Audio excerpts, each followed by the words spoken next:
Hey, you guys. I am super excited because I am doing a series on Brave Story Medicine. This is a method that I have trademarked that includes conscious storytelling.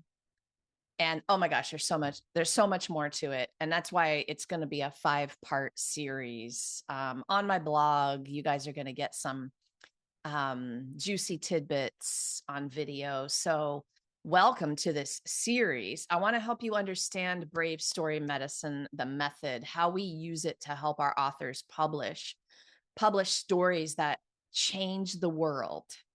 I developed the method over a 40-year career dedicated to understanding this mind, body, soul, spirit healing journey that we are all on, and how best to empower other people on the journey. You guys, the Brave Story Medicine method is 5 steps: journaling, reading your words out loud to yourself, reading your words to a trusted friend or a small group of people, publishing, and then grabbing the microphone and speaking your words out loud to an audience.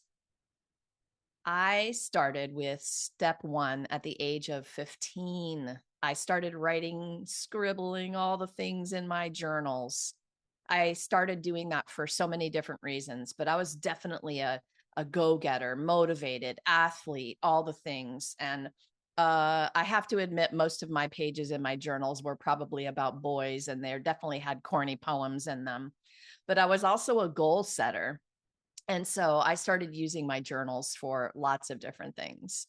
They were my trusted place to move my thoughts and shift my energy. Only back then wouldn't have been able to tell you that, right? I didn't think about it like that. But now I know how important that was, that was an awareness process. It was a healing process. Journaling is an awareness and healing process. So later in my life, journaling became a survival tool. The life events, some trauma, tragedy stuff, we all experience these things, but that could be expressed privately in my journals. And that helped me process and integrate. Journaling isn't just writing thoughts into a notebook, you guys. It's a powerful act of turning the inside world into a story that you can see, reflect on, and work with. So, in the Brave Story Medicine method, excuse me, in the Brave Story Medicine method, in that approach, journaling is step 1, the very first step toward that self awareness, emotional healing, personal transformation. So, what makes journaling a healing practice? At its heart, the healing begins with awareness. The moment you see what's happening inside you, instead of just feeling it, right? Something happens, a perspective shift happens. Journaling brings that inner experience into the light outside of you, black and white on the page. So through words, you give shape to your emotions, you clarify patterns, you start to understand yourself more deeply. This isn't about writing perfect sentences. It's not about anything anyone has to read. We're just giving voice to the experience. So, clinical researchers describe therapeutic journaling and expressive writing as tools that help people externalize internal experiences so they can understand and recognize them. When feelings are stuck in your mind, they can feel, and body, because it's energy, it gets stuck in there. They can feel overwhelming and chaotic. Writing turns that emotional noise into a narrative that can be observed and actually worked with, integrated, processed. So there are times that I have written about life events, looked down at what I wrote and thought to myself, oh my God, do I believe that? That awareness, that's the gift. That with that awareness, we now have a choice, right? With awareness, we get a choice. That's pretty badass, y'all. So studies show that writing about your experiences, especially emotional or meaningful ones, that can have a measurable effect on both mental and physical well-being. So maybe you've heard of narrative therapy, psychological term, right? There's been some research published in the Journal of Medical Humanities. They reviewed decades of interdisciplinary evidence showing that autobiographical and expressive writing can be beneficial to both psychological and physical health. So participants who engaged in structured writing practices often reported reduced stress, better emotional regulation, and clearer meaning in life events. That's the narrative therapy, this idea that our identities are shaped by the stories we tell about ourselves. This helps explain why this works. Writing helps us see the stories we have been living inside and gives us a chance to rewrite them with the new insights. I've been using this idea in my new book called Write Your Dream Life to help people understand that writing is a way to manifest what you want. This gets me so excited, you guys. So there was a systematic review and meta-analysis of journaling interventions that found expressive writing can lead to reduction in anxiety, PTSD symptoms, general distress compared to control groups. So the effect sizes were small to moderate, but consistent across the studies. This kind of research underscores that journaling isn't just subjective advice. It's a psychological, psychosocial tool validated by science. What makes journaling potent is that it engages the brain in narrative construction, and narrative is central to how humans think. We don't just experience life randomly. We organize lived experience into stories about who we are, about what we value, what hurts, what gives us hope. Narrative therapy is a clinical approach that recognizes your story as central to your sense of self. So rather than diagnosing or I don't even know that word. Oh my God, you guys. Pathologizing. Yeah. Telling you rather than rather than diagnosing you or telling you there's a pathology. How's that? Narrative therapy helps separate you from your problems. That's the awareness. See patterns in the experiences, identify when you were resilient or resourceful, and creates more empowering stories about your life.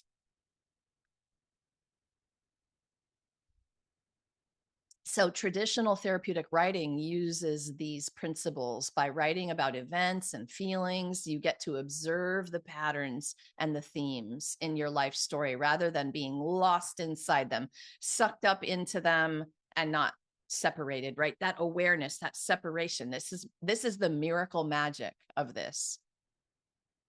So in this way, the journaling isn't just reflecting, it's a form of self-authored narrative therapy. This is exciting. One big reason people feel better after journaling isn't just that they record events, it's that they process their emotions, their feelings. Emotions start to be less overwhelming when they're seen clearly. Writing helps you reduce the intensity of swirling, unstructured feelings by putting them into words. You guys ever get into that ruminating, my thoughts won't stop inside my head? Oh my gosh, my go-to is journaling. So once these emotions are written, these feelings become easier to understand, less mysterious, less reactive, more manageable. You can see patterns in your moods, triggers for stress, recurring themes that keep you stuck. Once you see the patterns, you're no longer in them. You have that beautiful separation. You're now observing them. So clinical research supports this. Studies show that people who write about emotional experiences often report improvements in emotional regulation, reduced depressive symptoms, and increased self-awareness. Brave story medicine. It's why I publish on this foundational idea, because when you are writing like this, writing and sharing and publishing, you're changing the world with your own healing process right in those moments. This is big potato stuff to me, you guys. And today I have a potato to help us with this idea. You guys hear me say big potato stuff all the time, right? There's my potato. Isn't this funny? It says positive potato. I may be a tiny potato, but I believe in you. Go do your thing. Oh my gosh, I love this potato. Okay. So, writing for healing isn't only about emotions. Research has even linked expressive writing to physical health outcomes. I would stand by that. Yeah, for so many reasons. I have so many stories about feeling better after my writing. But the studies, beginning with pioneering work by psychologist James Pennebaker, found that individuals who wrote about significant emotional experiences showed improvements in immune function and reductions in stress-related health problems over time. That's pretty badass. This suggests that what many people intuitively know, the emotional health and physical health are deeply connected. We know this. We don't even just intuitively know, the science is out there. But when we process emotional pain and we don't suppress it, the whole body starts to stabilize. So journaling is a tool for nervous system regulation for me. Healing through journaling isn't automatic, although I have had pretty automatic moments, I have to say. You do have to approach it with intention. Here are some ways to start thinking about that. So, free expressive journaling. This is where you write whatever comes to mind without editing. You might set a timer for 5 or 10 minutes or 20 minutes, whatever you have. Write as fast as you can without stopping. Don't censor yourself. Don't worry about grammar, punctuation, or anything. Just let what's moving through you flow onto the page. This is my absolute favorite writing, is this free writing, free or intuitive writing.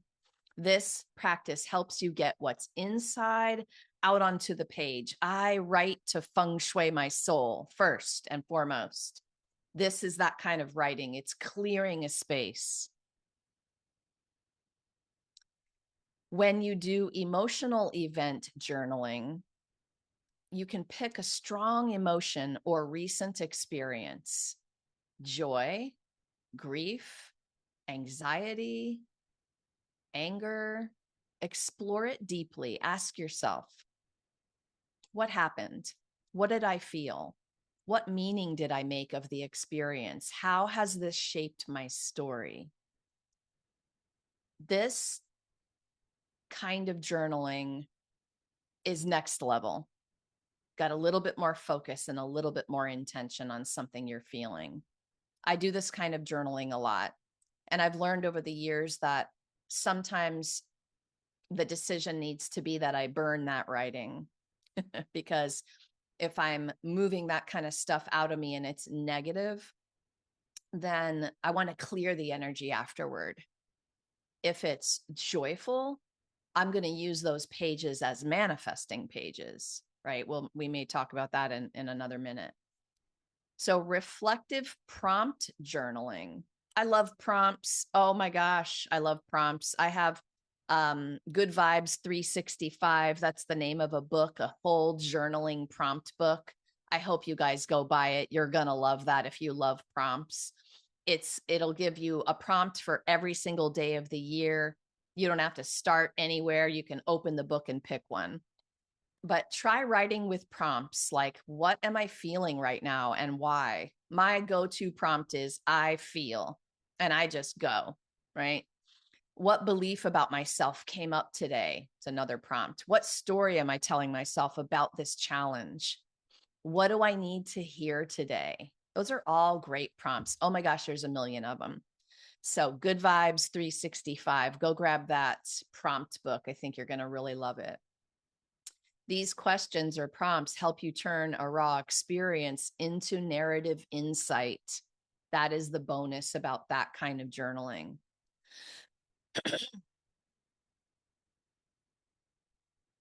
And then there's pattern recognition.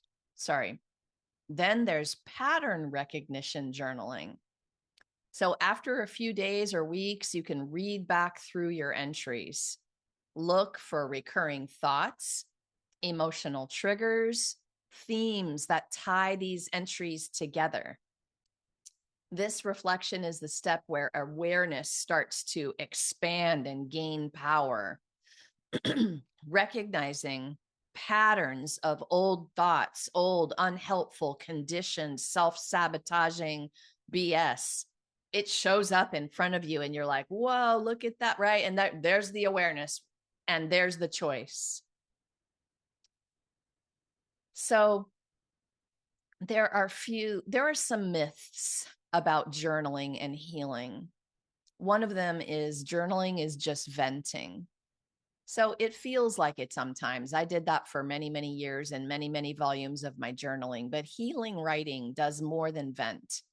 It organizes emotions into language, which allows your brain to integrate experiences instead of getting overwhelmed by them. I allow myself to move what's inside onto the page with a lot of self-acceptance and compassion. Then with an up-leveled awareness, I've got the choice to use my journaling page as a manifesting tool. I know that venting is lower vibe. You can feel it. So I begin to ask myself, what do you want, Laura? And then my journaling transforms into this high vibe playground for making my dreams a reality. So in this new book that I wrote called Write Your Dream Life, I created a detailed journey for awareness, discernment, and using journaling this way. It's so exciting. Another myth is that journaling is only for emotional people. Not true. Journaling can help anyone who wants to understand themselves more deeply, make better decisions, or live with greater clarity. It was my go-to for goal setting from the beginning of my career. And it's a place I can organize thoughts, not just things going wrong or right. I use journaling for my networking conversations, during workshops, and in the morning when I want to meditate. Journaling is my meditation. It's the way that I process most everything. Another myth about journaling is that you have to do it every day. Well, frequency matters, but quality matters more than quantity.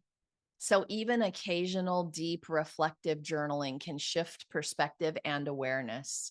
I suggest getting into the habit of it though.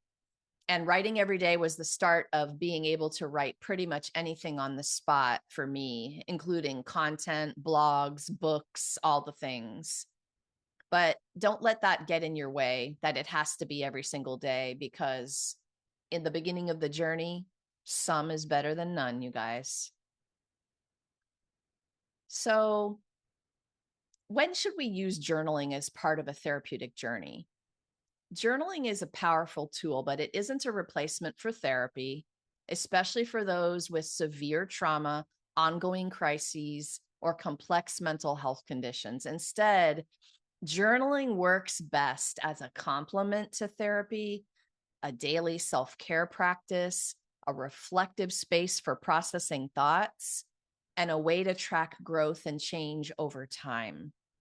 Many clinicians recommend journaling as an adjunct to professional care because it strengthens self-awareness. It's an integration tool, and it can make all your therapies way more effective. So how journaling leads to awareness and then healing.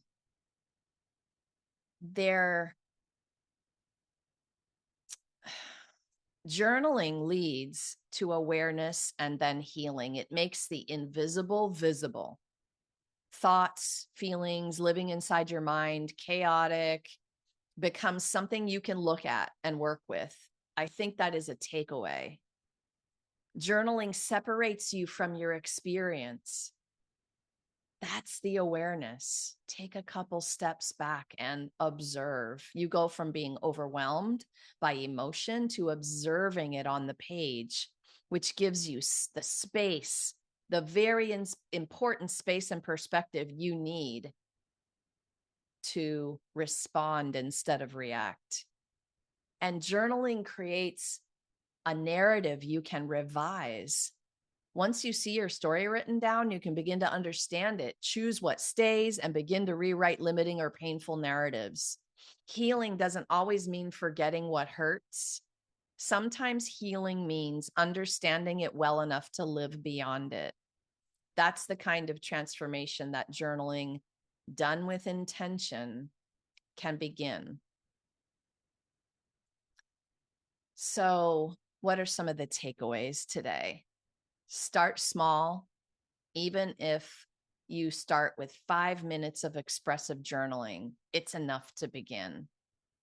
Write with intention, ask questions, probe feelings, name emotions. Don't judge your writing. The page is for discovery, not perfection. Return often. Healing is cumulative, and your transformations show up over time. Reflect back. Rereading your journal over weeks or months helps you see growth patterns, and hearing your voice, putting the vibration of your voice to the words, is transformational. So, you guys, journaling is your first act of healing here in the Brave Story Medicine method. Turning an inward experience into words on a page. It's a process that is transformational. Through journaling, you begin to see your story more clearly. You separate thought from reaction. You recognize patterns and open space for change. Journaling is not just a step, it's the doorway into narrative awareness. And once awareness is present, you can't go back. Healing becomes possible. So whether your story is still painful, confusing, joyful, or unfinished, journaling gives you a safe space to explore it, understand it, and begin to shape it with intention and care. We love journaling around here, but we especially love using the Brave Story Medicine method for all the books we publish.